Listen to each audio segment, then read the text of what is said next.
Chris, well, HobbyKing.com, and we've got some new immersion gear in stock we're going to go over. So let's go ahead and dive right on into it. First things we got are the new Uno and Duno receiver. So immersion, these are the V4. Now, everyone knows the immersion gear has always been the best. It uses airwave modules, which are really high sensitivity receivers, and it has always had the best reception.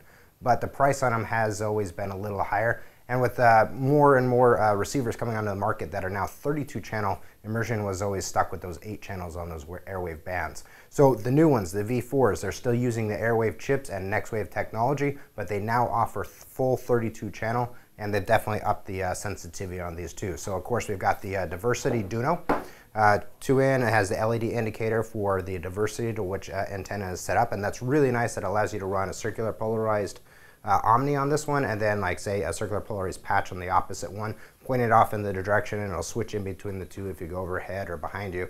It's a really nice receiver. I actually fly in the original V3 and this is the V4, so even I'm envious over this thing. It's got the GS link, which allows it to send the information over to the ground station right here for multiple different things. In this case, this is going to be for the antenna tracker. Now it uses a 2-button setup instead of the original using a single button setup just for the 1 through 8 channels. So now we have band 1 through 4 band and then 1 through 8 on the channel selection. Other than that, it's the same great form factor, nice aluminum case with the bumpers that they're known for, a really nice receiver. Now the Uno is basically just the single version of this, same thing. It's got the band and the channel selection and just a single. But the big thing that I've really noticed with these is you're getting the same sensitivity, you're getting the 32 channel, but a huge price drop. They're essentially a lot cheaper now. Definitely more affordable, so definitely take a look at these. If you want the top quality stuff, immersion is definitely known for it in the FPV world, and now it's even at a more affordable price and more options available as far as channel selection right there. Now let's talk about the Easy Antenna Tracker. This is the V2. If you're familiar with the V1, it was very DIY.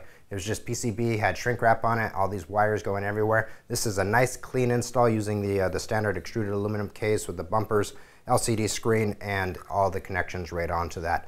Now, if you're not familiar with the ImmersionRC as far as their GS Link and their telemetry system, let's go ahead and go over that a little bit.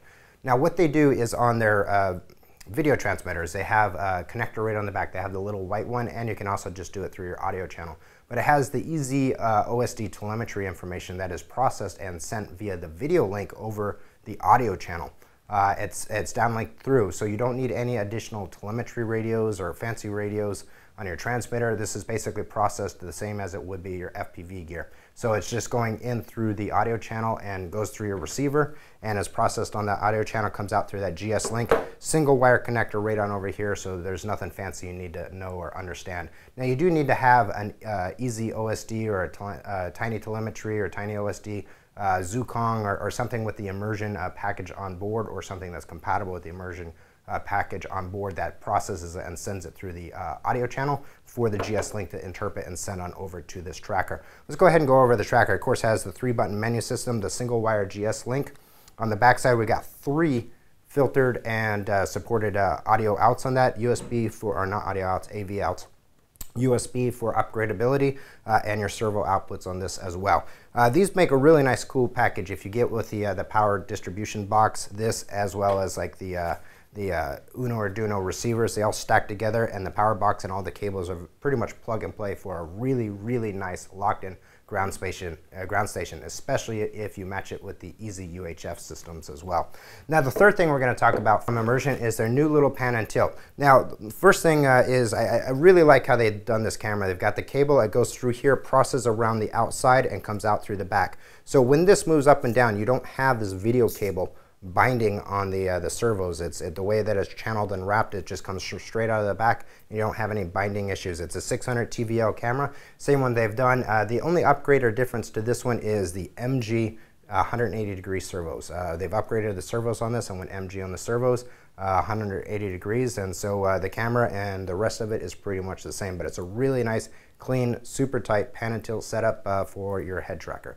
Anyway guys, this is new immersion stuff, and there is some more immersion stuff that is coming out in the 2.4 band, some receivers that are going to be coming available here in the next week or so. So definitely to be checking the new items pages. As always, subscribe to our YouTube channel. We will see you guys next time.